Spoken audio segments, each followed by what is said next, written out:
Well, Tim, another fight week. Now, I know you're used to being the main event back at home. You know, this is a Manny Pacquiao fight week. You're on the undercard of a legend. Has this been any different than what you're used to in terms of the magnitude? The magnitude is quite big. Yeah. You know, when there's a Manny Pacquiao event, yeah, it really turns up. It sort of feels like we're not just part of the undercard, that we're sort of involved in the whole show. So it's sort of the same feeling. Yeah.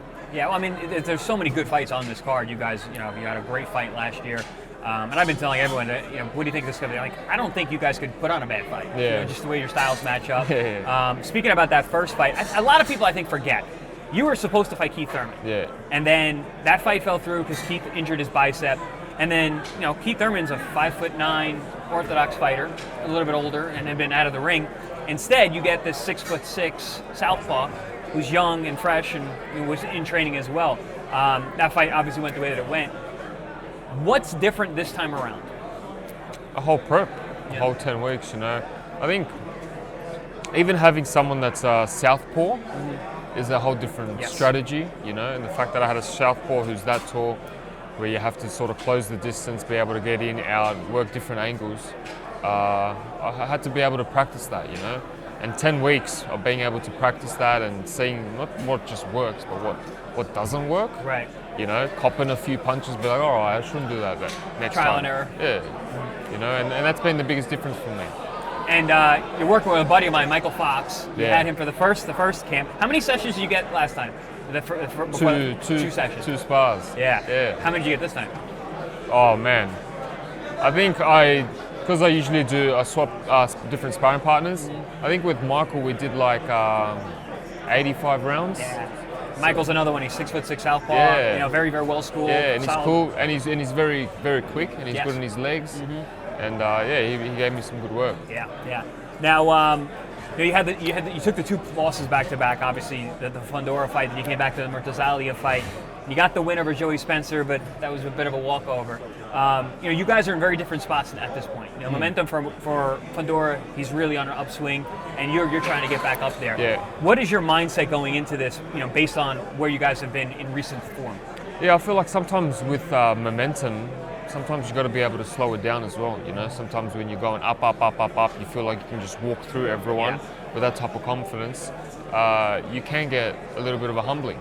And I had that same feeling. I had that little bit of reality, and I see the little bit of cockiness in him, and the fact that he thinks it's just going to be a walkover in his mind, and that presents a lot of damage and trouble for him. So you're prepared for another war? I've prepared. If I have to bite down, I know how to bite down, But this time around, I want to actually show my ability and skills, because I'm a real thinker in there. Everything I do has been very strategic. And unfortunately, the last couple of times I haven't been that way. I've just tried to show my presence through my power and my dominance, rather than my ability to think in there. Like I said, I've been talking to a lot of Australian media because they've really come out for you. It's pretty impressive. So I was talking to a bunch of guys yesterday, and they asked me all these questions, about your career and where you're at, and asking me, about what it's like coming off of a bad loss, because I came off of a bad loss against Manny Pacquiao, who was actually fighting, and I went right into another tough fight with Amir Khan. Yeah. And I always said, I had to leave the scars from that Pacquiao fight in the past so I could perform the way that I wanted to, And I said that to the press yesterday. I was like, Tim strikes me as the kind of guy who has a warrior's mentality, and he's going to leave that in the past. Yeah, of course. Is that accurate? No, 100%.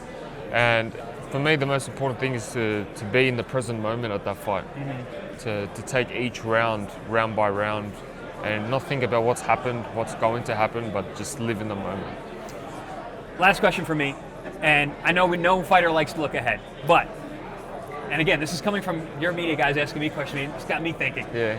You win here, and now there's 2 guys floating around this orbit, older guys coming from 147 who have really big names here. That's Errol Spence and Keith Thurman. Yeah. So those are 2 potential options for you next. Yeah. Which direction do you think helps Tim Tszyu more? Whatever makes more sense, I guess. Errol Spence, but the thing is, me and Thurman have history as well. Right. So yeah, I'd work with both. That's what I was saying to the media. I mean, with Errol Spence, you've got a built-in fan base. He really sells over here. You know, if you're trying to be big over here, that fight makes a lot of sense. But then Thurman, he's also fought in Australia. Yeah, exactly. You had a history. There's a narrative there already. Yeah. Both are fantastic champions with stellar. You know, those are the kind of guys you want on your record. So I agree. But listen, man, thanks for the time. Appreciate it, man. Looking forward to watching you work tomorrow. Thank you.